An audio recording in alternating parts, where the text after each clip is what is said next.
Samba, samba, moname, takumiraquenã. Samba, ô, samba, moname, takumiraquenã. Samba, samba, moname, takumiraquenã. É samba, ô, samba, moname, takumiraquenã. Aruê, samba, samba. Samba, moname, tate, takumiraquenã. Aruê, samba, samba. Samba, moname, tate, takumiraquenã. Samba, unguele, panzuê. Samba, unguele, panzuê. Samba, unguele, panzuê.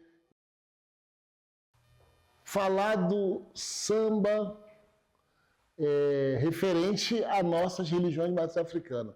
Começa com a própria palavra samba, né? Samba. Samba quer dizer rezar em banto, né?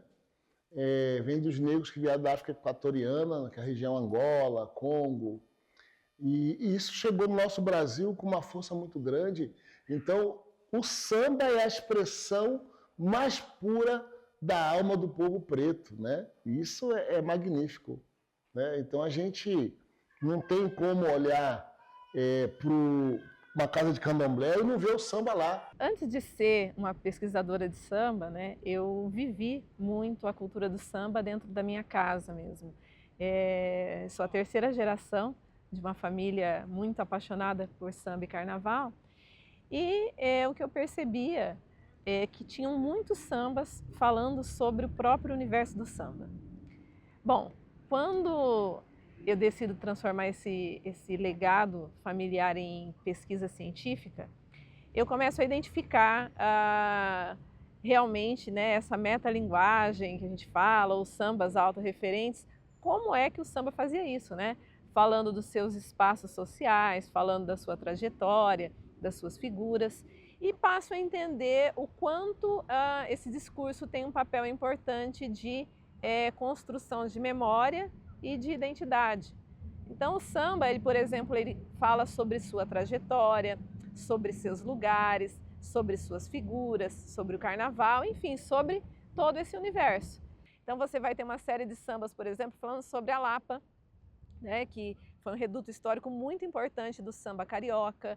Ainda falando do Rio de Janeiro, você tem uma série de sambas que falam sobre a Penha, que falam sobre o Estácio, que falam sobre Vila Isabel, e até trazendo, né, para uma coisa mais contemporânea, a gente vai encontrar Arlindo Cruz falando de Madureira, por exemplo. O axé, o Miguel, a malandragem, acho que a malandragem em si sintetiza múltiplas perspectivas de resistência da população negra historicamente. Porque a malandragem está diretamente ligada ao samba, que é subversivo, que foi perseguido, que é estigmatizado durante um longo período, né, na história do Brasil. Esses corpos negros que sambam, que bailam, que andam pelas ruas, né? Eu acho que historicamente é importante pensar que a malandragem ela é muito influenciada por dois momentos históricos que eu acho muito importante da gente ter em mente, né? Que é a abolição da escravatura, em 1888, e a proclamação da República, em 1889. Então são dois momentos históricos que o Brasil tenta de forma muito significativa, o Estado brasileiro, as elites brasileiras vão tentar apagar como que eu posso dizer, essa herança do Império, essa herança que as elites brasileiras vão considerar arcaicas, e nessa herança a população negra e as suas manifestações culturais fazem parte daquilo que a elite brasileira quer esquecer, que a elite brasileira quer embranquecer. Um bom exemplo, né, de samba que conta a história de um espaço social e das figuras que fazem parte dessa história social é justamente o samba História da Lapa, né? Porque além de falar desse reduto em que o samba aconteceu e ainda acontece, e cita ali uma série de figuras, né, citando nominalmente Miguel Camisa Preta.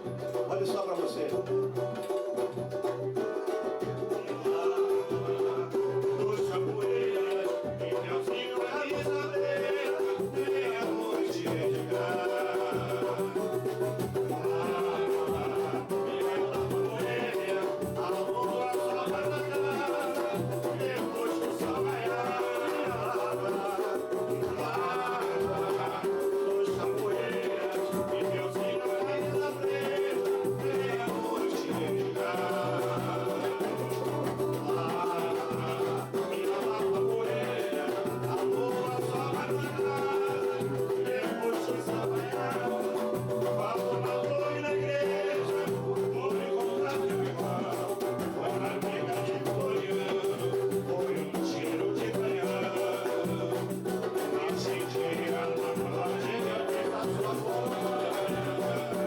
uma frase do historiador e escritor carioca Luiz Antônio Simas, que a gente não faz festa porque a vida é boa, a gente faz festa porque a vida é ruim. E o papel das festas nas comunidades negras, né?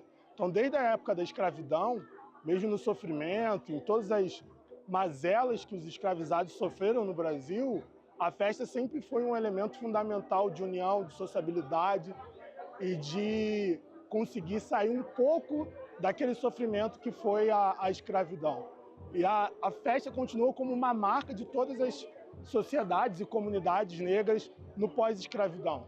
Tanto a festa religiosa, tanto quanto a festa relacionada ao samba, ao calundu e a todas essas manifestações negras espalhadas pelo Brasil. Então a festa é um lugar de congregação, de lembrar que apesar de tudo, apesar da vida ordinária, estamos vivos e estamos ainda agradecendo, né, por conseguirmos estar aqui e construindo essas comunidades. Então a festa ela vai acompanhar a história negra e a história da escravidão dos negros em diáspora. E isso vai encontrar no sul dos Estados Unidos, na Jamaica, nos Estados Unidos e no Haiti, em Cuba. As festas são marcadas muito pela negritude nas comunidades negras. E é importante abordar que a separação entre religião, capoeira, samba, é algo que é cartesiano, que é europeu. Em África não há uma separação da música, da religião, da festa. A festa que é para os cristãos visto como algo profano, em África é algo sagrado. Então o sagrado está dentro da festa. Então um samba, junto com a manifestação religiosa, ela faz parte daquilo que foi trazido de África e que se ressignifica aqui no Brasil. Hoje nós estamos aqui em Campo Magro, num evento especial que ocorre há mais de 10 anos, que eu participei, eu coordenei muitos deles, que é o Samba do Miguel. Miguel, camisa preta da Lapa, né? Um malandro carioca que hoje é representado aqui pelo senhor Jorge Kibanazambi. E nós fizemos esse evento na expectativa de reunir todos aqueles que não precisam ser malandro, mas tem que estar envolvido com a galera, envolvido com a nossa comunidade, para poder festejar o Dia do Miguel, camisa preta da Lapa. Coisa de primeiro mundo, fantástica. Meu moruncó, né, dentro do candomblé, é Ojomileuá Suequede, do Axerá Quinibá, filha da saudosa, né, em memória Manjanirê, Deise Ribeiro Machado. Foi a que me deu o exemplo de seguir como lidar com uma festa, exatamente, né, a nossa festa do Seu Miguel, camisa preta da Lapa. A gente começou em Gravataí. E eu era uma pequenininha, assim, observando, olhando como ela fazia o preparo, como que ela cuidava, o que tinha que preparar, como fazer. E esse trabalho todo, eu tive uma boa professora. Hoje, as nossas festas, a gente coloca 1000, tantas pessoas às vezes, depende, né? Porque que nem tivemos a função da pandemia e isso acabou enfraquecendo um pouco as pessoas, né? E tivemos que também ver outros locais para fazer a festa dele, porque ficamos um pouco sem, e quando a gente fez, bum, deu aquela festa enorme do Seu Miguel. E a gente, às vezes, tem que pensar num preparo antes, né? Porque a festa é assim, você não sabe a quantidade de pessoas. Pode vir 100, pode vir 200, pode vir 300 pessoas, como pode vir 1000 pessoas. Então, a gente estuda isso tudo antes, a gente se prepara meses antes, né? Reuniões, como vamos fazer, de que modo que ele quer, o jeito que ele quer, a temática.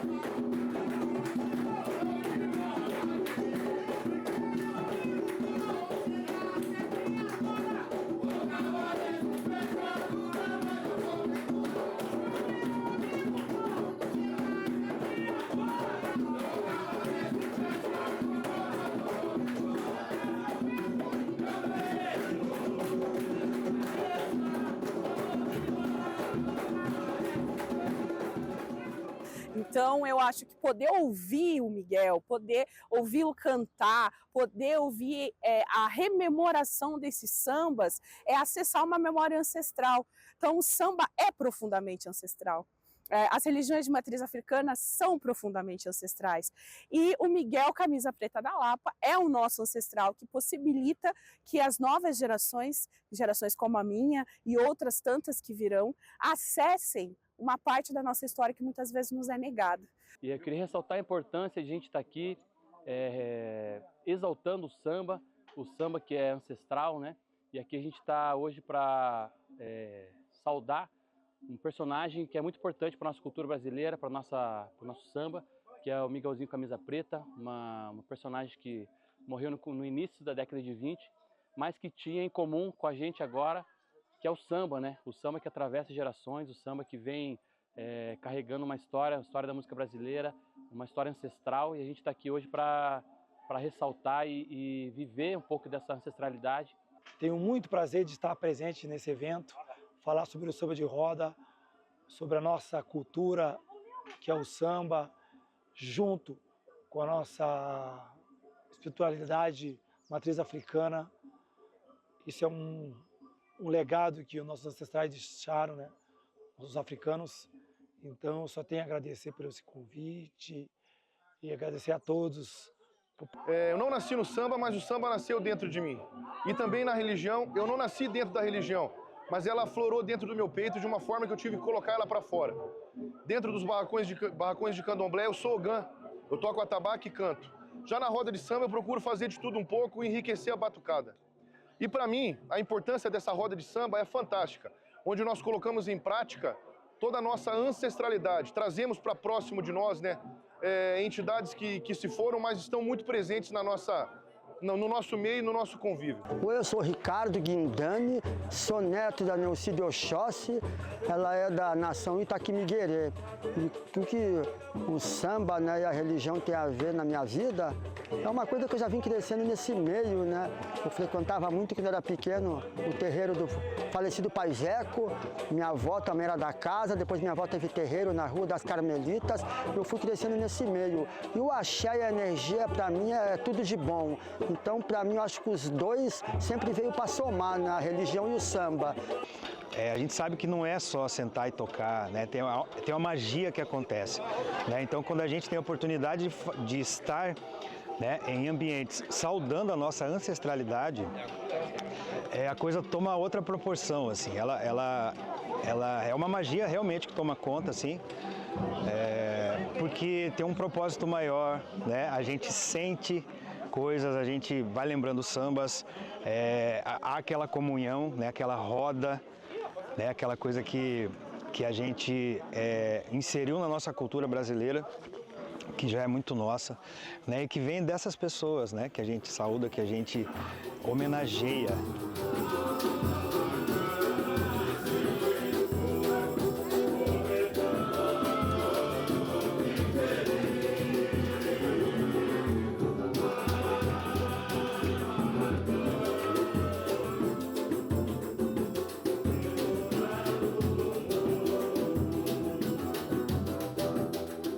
Eu vou trazer até um trecho aqui que é de uma pesquisadora, a Cláudia Alexandre, que ela faz um estudo justamente dessa relação, né, entre samba e religião. E ela diz o seguinte aqui num trecho do livro dela, né, ela cita um depoimento do Cartola, que ele diz assim: os sambistas primeiros, na sua esmagadora maioria, eram também pais e mães de santo, né? Os terreiros de samba também eram terreiros de macumba. E diz Cartola ainda, naquela época, samba e macumba era tudo a mesma coisa. Lá em nossa história, nossa saudosa Mãe Seata e a Lorixá, a primeira baiana, né, das escolas de samba do Rio de Janeiro. E todos os sambistas e boêmios daquela época, eles iam na casa de tia Seata fazer os seus banhos, os seus preparos, os seus gargarejos para melhorar a voz, limpar a garganta, né, para entrar na avenida com a alma renovada, com a energia positiva e poder se conectar com tudo aquilo que estava acontecendo naquele momento ali. É uma manifestação popular popular e que agrega a todos, a todos. Aqui não tem branco, não tem negro, não tem pobre, não tem rico. É a manifestação popular se mesclando e dando a oportunidade dos novos conhecerem os que vieram primeiro, os que abriram caminho. Por isso estamos aqui hoje. Lá temos que reverenciar os que vieram primeiro, nos dias onde era proibido cantar, onde se era proibido manter a manifestação. Era tudo escondido, não podia manifestar. E hoje, graças a Deus, agora a gente pode se manifestar. E outra, as religiões e o samba é uma coisa só. O candomblé, quando eu falar candomblé, eu vou estar agregando tudo, né? O candomblé, ele é uma religião que abraça. Ele te abraça se você for homossexual, negro, loiro, japonês.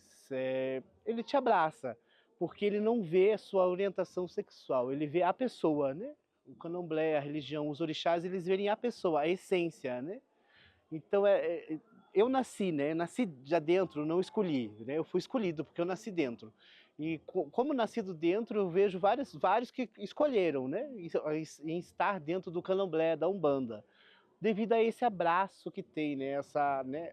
Mãe, né? Mãe abraça muito, né?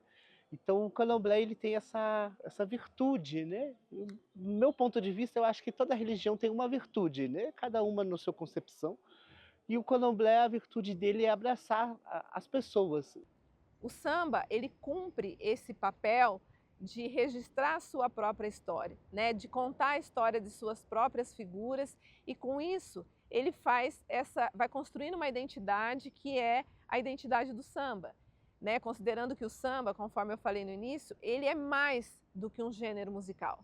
O samba é uma cultura, né? E enquanto cultura, significa um jeito de viver, de um jeito de ver a vida, significa o tipo de comida que a gente compartilha enquanto a gente está numa roda de samba, o tipo de bebida, o tipo de roupa, a forma como a gente se comporta numa roda de samba, né?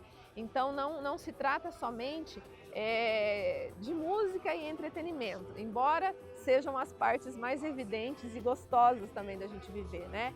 Há toda uma questão que vai além disso, como a própria religiosidade que a gente está falando aqui, que enriquecem esse universo, que fazem do samba ser esse espaço importante de sociabilidade, de compartilhar, e que faz com que a gente se conecte, né? Seja a gente estando aqui em Curitiba, a gente estando no Rio de Janeiro, em São Paulo, onde a gente chega e tem uma roda de samba, né? Quem é desse universo sabe que ali a gente se conecta, que a gente tem uma linguagem em comum, que a gente tem coisas em comum que nos ligam e que nos fazem, faz com que que a gente se sinta sendo parte de uma comunidade, né? Então essa é a grande força do samba, né?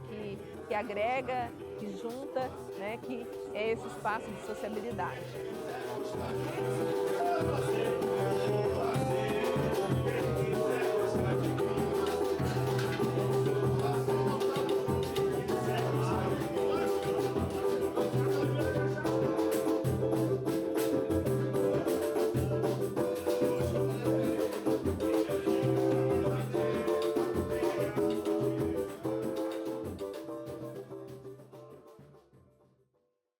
Por isso que os nossos saudosos boêmios, sempre quando terminavam, estava próximo de terminar aquele encontro maravilhoso, eles diziam: não deixa o samba morrer, não deixa o samba acabar, o morro foi feito de samba, e samba pra gente sambar. É sobre isso, gente. Obrigado. Aí, malandragem, você tá ouvindo o tambor? Então vem!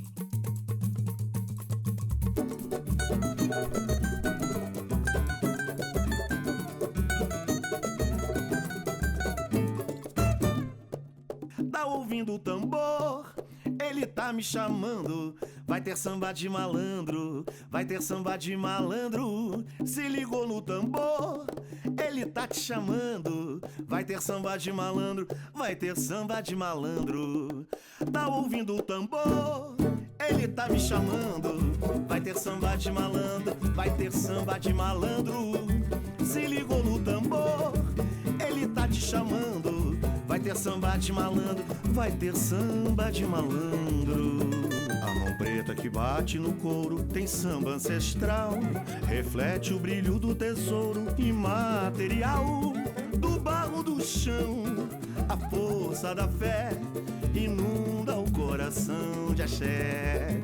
Tá ouvindo o tambor, ele tá me chamando. Vai ter samba de malandro, vai ter samba de malandro.